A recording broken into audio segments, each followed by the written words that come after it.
Baik, selamat sore semua. Saya Romo Yosef Dominikus, Imam Projok Uskupan Larantuka. Saya adalah Wakil Rektor di Seminari Penangasan Domingo Hokeng pada tanggal antara 3 sampai dengan 4 malam, hari Minggu sampai dengan hari Senin, sekitar jam 11.50 malam sampai dengan jam 00 terjadi bencana alam erupsi Gunung Leutobi yang sangat dahsyat di wilayah kami. Dan sebelum terjadi erupsi, terjadi hujan lebat sekitar jam 10 malam, disertai dengan guntur, petir, dan kilat.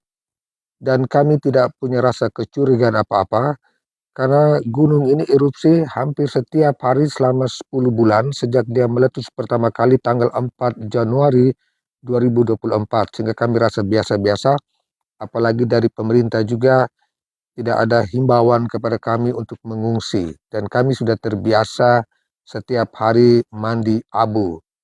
Tapi pada malam hari itu kami sudah tidur semua, lalu tiba-tiba terjadi gemuruh yang sangat hebat dan kami tidak bisa bedakan apakah itu gemuruh dari langit ataukah itu gemuruh dari gunung.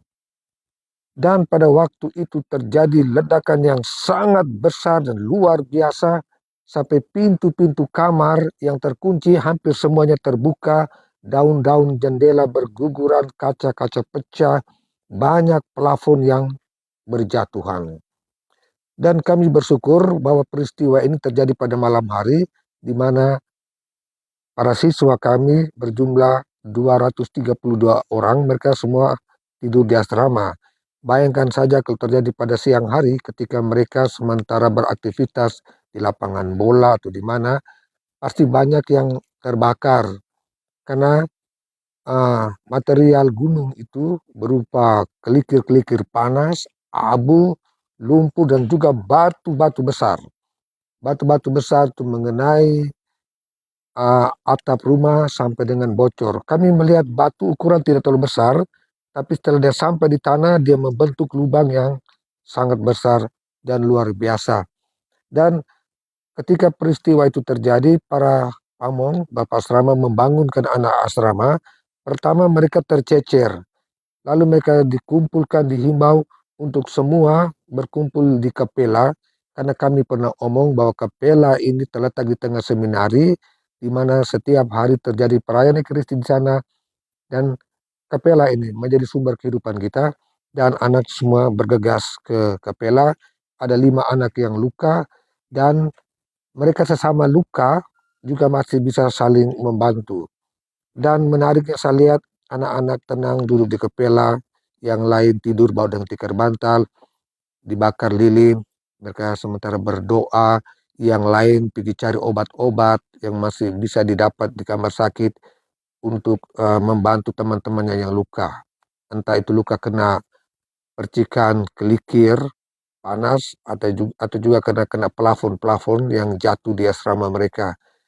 Dan pada waktu terjadi gempa bumi juga disertai hujan, sehingga percikan-percikan api yang jatuh di rumput-rumput semuanya disiram oleh air hujan, sehingga tidak terjadi kebakaran yang luar biasa di seminari kami. Ya, dan kami para pimpinan rektor bersama dengan pamong, ekonom, kami boleh cemas gelisah kalau tidak ada bantuan besok pagi anak-anak mau makan apa, karena semua karyawati yang masih di dapur juga berkumpul bersama dengan para siswa di kapela. Tapi untung sekitar jam 3 pagi datang bantuan Basarnas dari Larantuka bersama dengan Kepala Dinas Sosial Kabupaten Flores Timur, Bapak Ben Herin, dengan oto. Saya tidak tahu apakah itu oto dari Dinas Sosial semuanya ataukah oto dari masyarakat dari Lawolaga.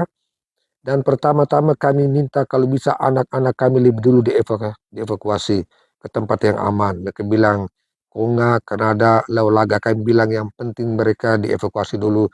Mereka jalan dengan pakaian seadanya, mereka jalan. Setelah itu para pamong, guru yang juga mau ikut bersama dengan para siswa, silakan.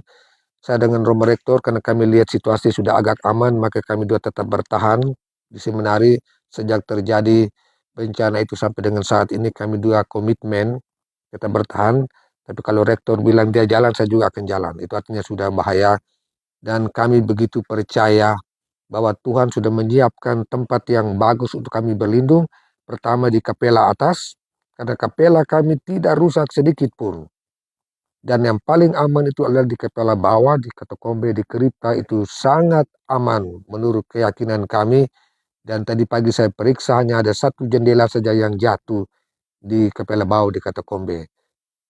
Ya, dan syukur kepada Tuhan bahwa tidak ada korban jiwa untuk anggota komunitas kami Seminari Santo Domingo Hokeng. Terima kasih juga bagi para donatur yang datang dari mana-mana, juga dari Kabupaten Sika membawa bahan makanan untuk kami. Ada juga yang dalam bentuk uang, cash, ada juga dalam bentuk transfer. Terima kasih banyak untuk para donatur semuanya. Dan doakan kami juga mendoakan kamu semua. Dan sampai dengan saat ini kami melihat keadaan sudah mulai membaik, gemuruh sudah tidak ada lagi, dan listrik di seminari kami juga sudah mulai menyala.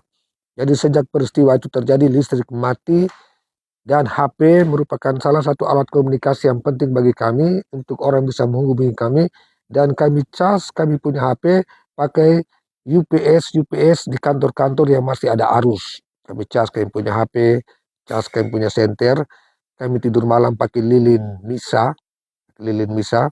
Dan itu kami masih kumpulkan potongan-potongan lilin. Seandainya hari ini, malam ini listrik belum menyala, kami bisa memakai itu semua. Jadi banyak terima kasih kepada Tuhan sendiri yang sudah menolong, melindungi kami. Memang kami rasa susah, tapi karena Tuhan membantu kami lewat orang-orang baik yang datang sini, akhirnya kami terhibur. Ada juga yang datang memberikan kekuatan kepada kami supaya tetap sabar, tenang, dan ada begitu banyak janji-janji yang memberikan harapan besar kepada kami bahwa mereka akan membangun kembali gedung seminari ini. Itu juga harapan kami. Tapi satu kecemasan kami, paling kurang saya secara pribadi, apakah anak-anak kami setelah mereka dipulangkan ke rumah, mereka masih mau kembali lagi di sini?